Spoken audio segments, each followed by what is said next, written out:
Hello. Hello? Okay. Hi. Oh, hi, Camilla. Hi.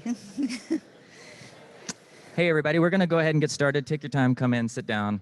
We're going to talk about NFTs today, which you probably either love or you don't know anything about. We have the NFT gallery in the back, and we have some experts here to talk about NFTs, and especially as it pertains to art and where NFTs are going.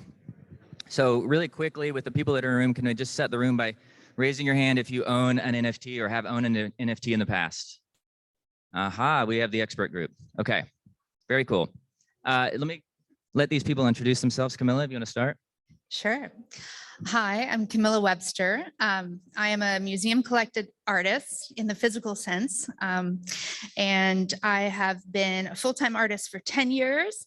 I was an international journalist and producer for 10 years prior to that, I guess. And I have an exhibit, work on exhibit in the gallery. It's called Unity H2O. And you'll see gorgeous, moving animated paintings of the ocean. And each painting is tied to a location. So you'll see I did Sullivan's Island since we're here in Charleston. And when you purchase that NFT, you'll get unlockable content. You'll get articles related to the fragile ocean environment in that area. So we're doing it around the world. And this is an example of how you can have a NFT that's a great work of art in your home, but also provides much more than that once you're a collector and join a community around social impact. John, tell us about yourself. Awesome. John Parise, I'm one of the co-founders and chief revenue officer of Gig Labs. We are a technology company that provides the tools and solutions that allow brands and creators to launch NFT projects. Really trying to get them launched simply, easily, so that brands can focus on what they know best, their communities, their marketing, and creative. Some of the brands and companies launching on our platform include Dapper Labs and the UFC, all of the NFL team stores, CNN. We've worked with YouTube, American Airlines. So definitely focused on larger brands and helping them enter the space. Great. Yeah. So I think a lot of people think NFTs are related to art, which they are in a lot of ways. But John, since you're on the technical side, why don't you explain a little bit about what NFTs actually are? Not too technical. Not too technical. I don't write code. NFTs are really unique digital items on a blockchain. So they're unique. Unlike cryptocurrency, like a Bitcoin is a Bitcoin is a Bitcoin. Every single NFT is not like another NFT. The value in NFTs and what really differentiates NFTs from all of the other digital stuff in your life is the data that's underlying it. All the publicly available data that's on the blockchain. That data is what makes NFTs verifiable. You know who owns it, who created it. If it's a piece of art, you know Camilla created it, when it was created, and all of that data is what gives it a lot of value. They're also interoperable. So they don't exist in a server somewhere. They're not controlled by one group, but NFTs work across a blockchain. And so that really opens up a lot of opportunity for the value and the utility of that NFT over time. And then NFTs are tradable, right? You can sell it. That's what gets a lot of attention when NFTs sell for $1 million or something like that. But that's a defining trait of NFTs. What NFTs can actually represent can be a lot of different things, right? So it can be art, it can be collectibles, it can be tickets, virtual real estate in the metaverse. All these use cases are being applied today, and there's going to be more use cases in the future.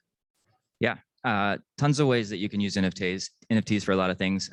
We're going to talk about the art for a minute. So Camilla, you come from the traditional art world. You've moved into the NFT space. Can you explain a little bit what those differences are and some of the similarities as well? Absolutely. So huge differences for the artist. And that's what I wanted to speak about, because everybody talks about the market and the trading and whatever, but art at its core is about ideas and the expression of ideas. And so for the first time in history, digital art is being given, a real value in the marketplace. And I believe that's because people are expressing ideas, so when Beeple released his portfolio, 5,000 Days, people were horrified that it sold for $69 million. But actually, it was almost a catalog of 5,000 days of his work. And he may be the greatest digital artist of our time. So you're really acquiring 5,000 pieces of the leading digital artist in the world. So I think that's important to say. So as a traditional artist, I, for example, have a painting at the Sagamore Hotel in Miami, which is considered Miami's big art hotel, in the lobby. And that probably cost me about $3,000 to produce. And then there's my time, and then $2,000 to move it there before it's even represented by my amazing dealer there, Manolis Projects. It will go to a collector who I may never meet. I will never see it again. I won't have any say in the future value of that work, and it will be beyond me. And it will go into the ether somewhere, and that will be that. But I will also never financially gain from that piece of art again.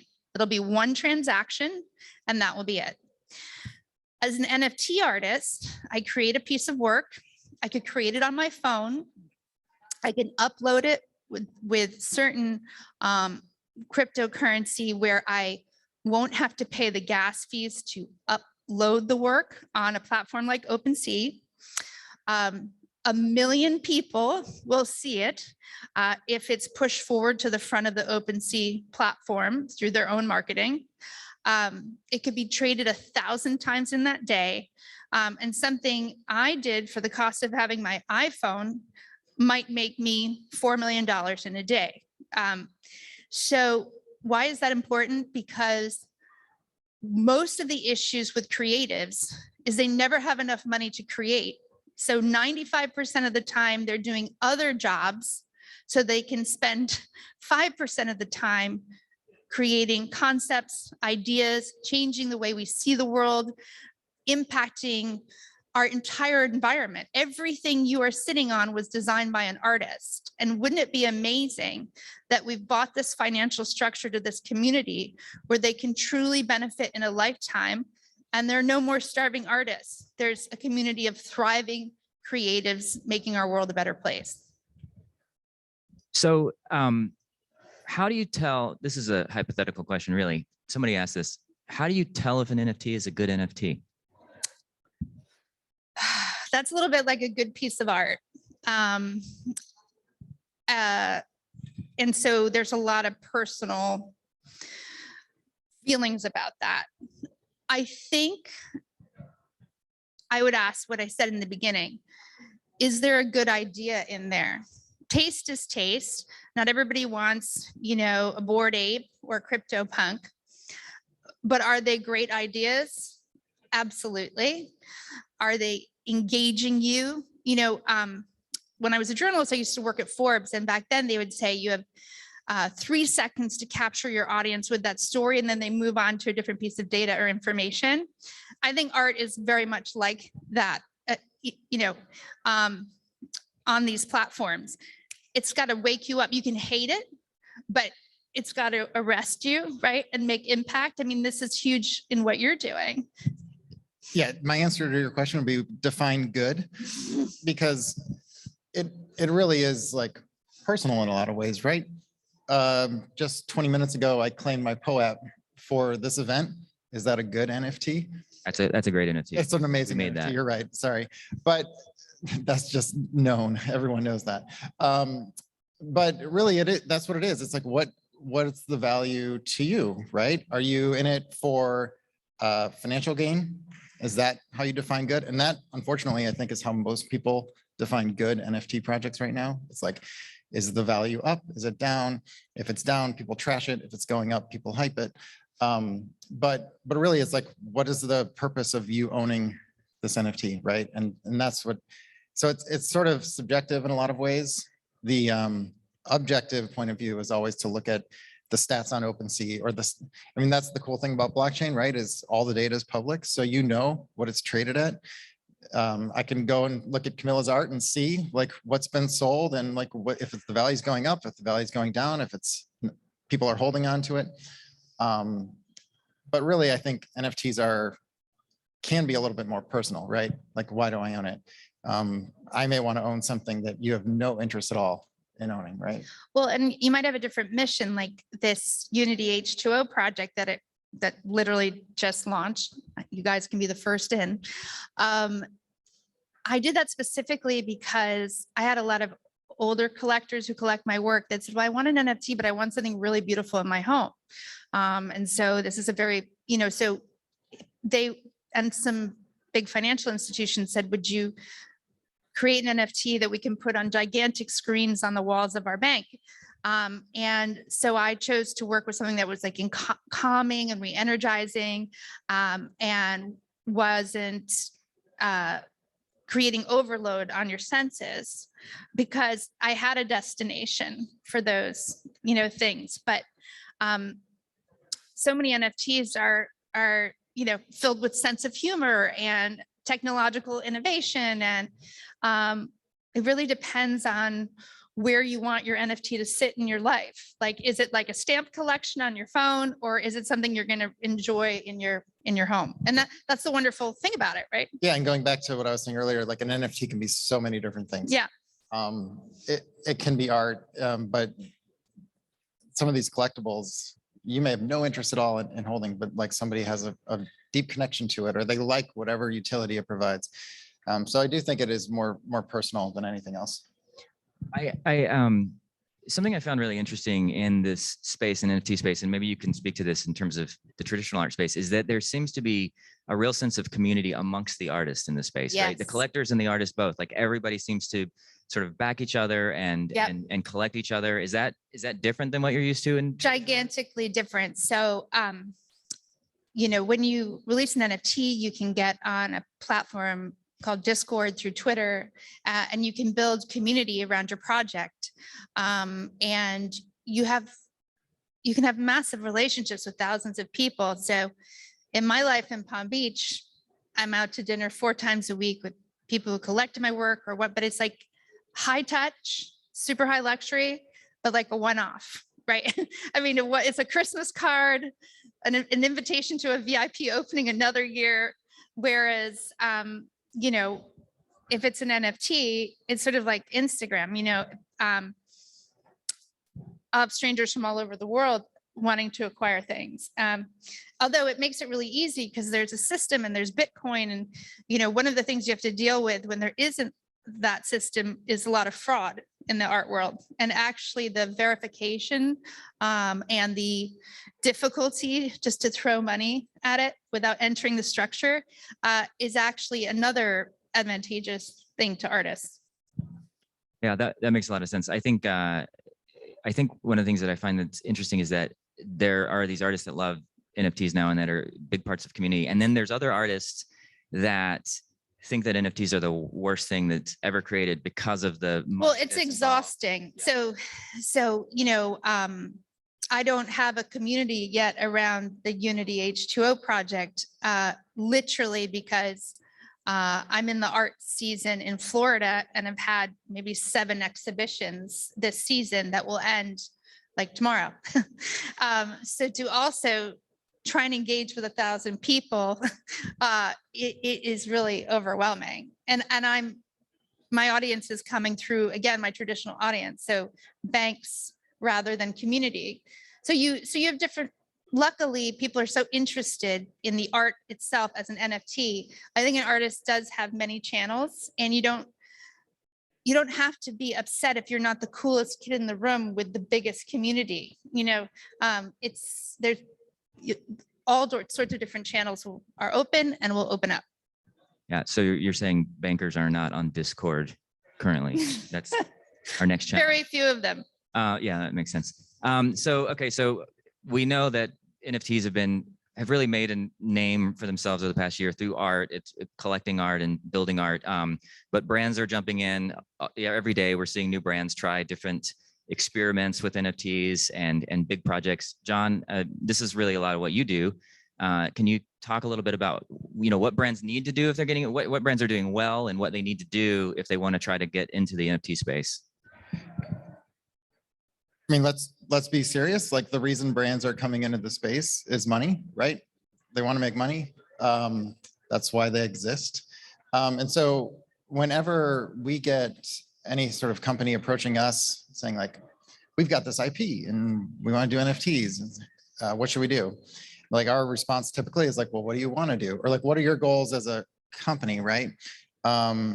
If it's to put more, if you're like a sports team, maybe your primary goal is to sell more tickets, right? Doesn't mean you have to turn your NFTs or turn your tickets into NFTs, but how do you use NFTs as a way to motivate people to purchase more tickets?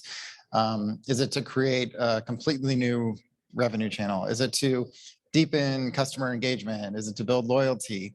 The community aspect that you talked about, right? So I think that's where it starts with NFTs, is like, don't just come into it because it's cool, it's topical, because those projects are typically going to fall flat. But really try to use NFTs as a way to kind of build on the existing value prop you have. And that's where brands differ from a lot of creators that are coming into this space. Is a lot of creators are starting new companies out of NFTs. Bored Ape Yacht Club, we talked about that earlier. Doodles, like there's tons of them that are out there now, but those are the core part of their business is the NFT. It's not that they're already selling something else and trying to get their audience into NFTs. So I think that's where it starts. It's like, what are your goals? As for like, who's doing it well and like, what are people doing? We worked with the Atlanta Hawks. They did a really cool thing around, they took Harry the Hawk and we created all these different versions of Harry the Hawk. And it ownership unlocked different experiences at the event. So really it was around like fan engagement, providing cool experiences to your fans. CNN is another company we're working with. They're kind of take a lot of their IP and like use their brand to create a whole new revenue channel and community. So I think it's a lot tougher for brands because they've already got an existing value prop. For new companies that are emerging, it's almost easier to like sell out of your drop. It's a lot harder to execute. And so these brands that are already out there, they're already executing on something, but it's trying to like fold NFTs in to have it make sense for what they're doing and make sense for their community and their customers. Did you want to add something then? Well, the one thing we haven't talked about is this revolution in exhibiting art NFTs. And I had an NFT exhibit in Palm Beach in November, and most of the screens that one would be able to see an NFT on that carry the software were already leased out for our Basel Miami. And on our Basel Miami, we used the screens and software by Black Dove. But basically, it's going to be really interesting to see the makers, the providers. Samsung has an amazing screen that you still watch as a TV that has the software embedded. So this NFT world is going to generate all of this new technology and software so you can experience it from your phone to like, there are these little acrylic photo frame type of products. It's really, don't you think it's really launching an entire new industry dedicated to displaying? Well, yeah, experiences? that's like always like the follow-up question to a lot of NFTs is like, well, what do I do with it? Right.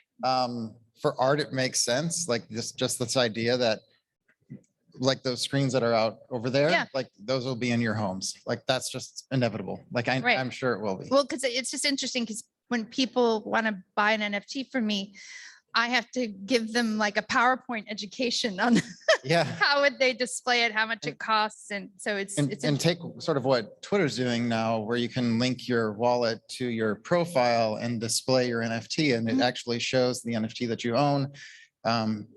again, has all that data on there, and it actually proves that you're the owner of that NFT. And we talked to the speaker earlier was talking about the metaverse, right? It's like, it's not like putting on a headset and getting into this virtual world, but how do you connect like your digital identity with like your real world identity? And so I think there's going to be more opportunities to put that on display, right? Yes. So that more people can see it, because that's what you start to identify with, just as much as you might identify with the purse you carry or the car you drive or the home you live in.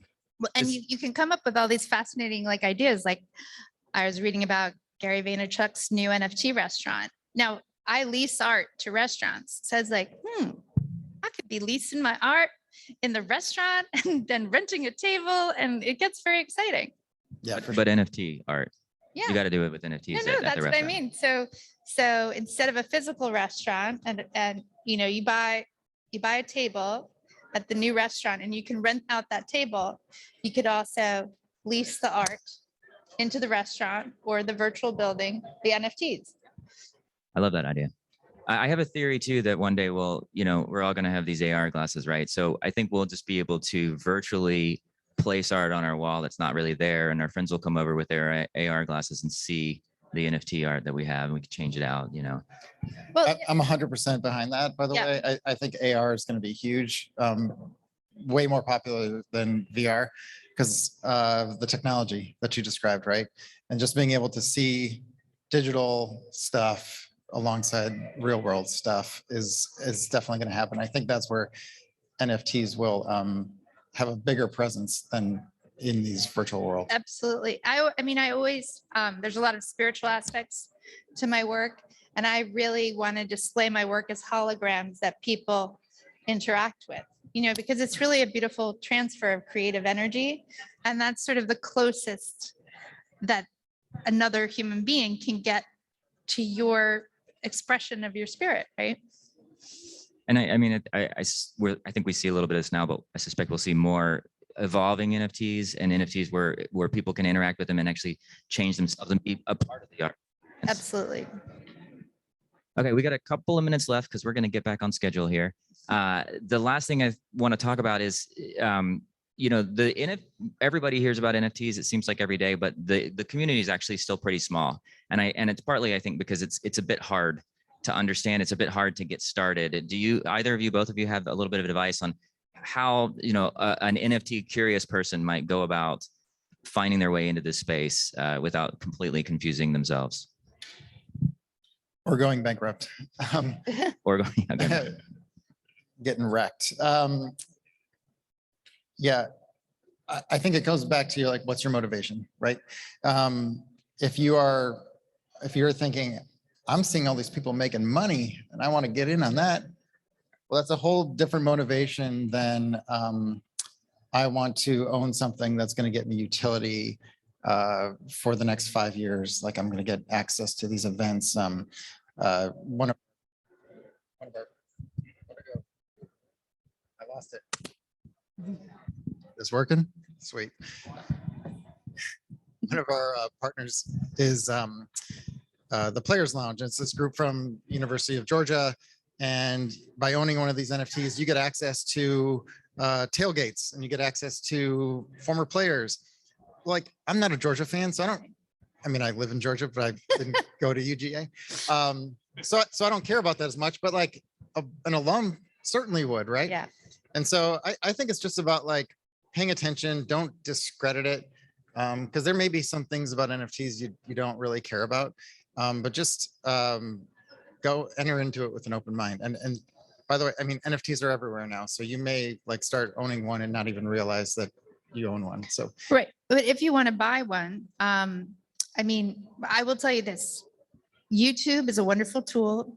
It is how I started at the very beginning, watching techie YouTubers explaining how to put together my Bitcoin wallet and get up on there and go to OpenSea and, compare some different things. If you're interested in art, go to Rarible and take the time. It's not as obvious as, figuring out your iPhone by yourself. It is a little bit like clunky to explore the NFT world, to buy them.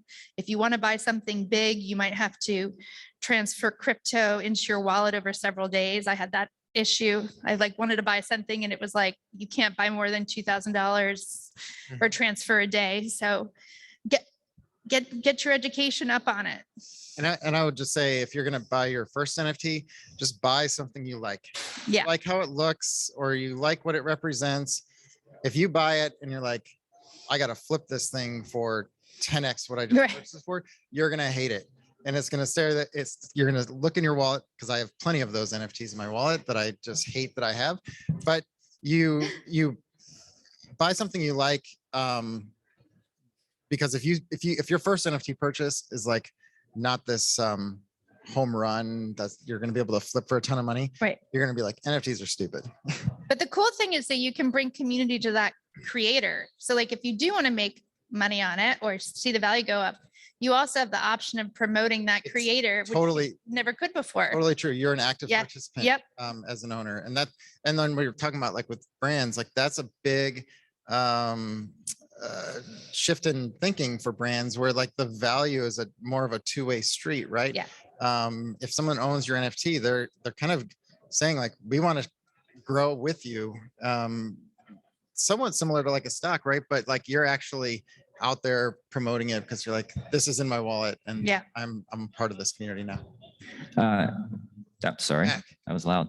We're wrapping up here. I want to thank both of you guys for coming Thank out you, Brett. and educating everybody a little bit on art and NFTs. I would say the last thing too, if you have never had an NFT, or you're thinking or you're interested in it, the PO app that we have on that back screen with the QR code is completely free, and you don't actually have to have a digital wallet or anything. It'll just be sent to your email, and when you get a digital wallet, you can then mint that NFT completely for free. So That is definitively a good NFT. and it's definitively a good NFT. I want to reiterate that point. Feel free to acquire my NFTs so I can make more. Thanks everybody for joining us, and enjoy the rest of the day. Bye.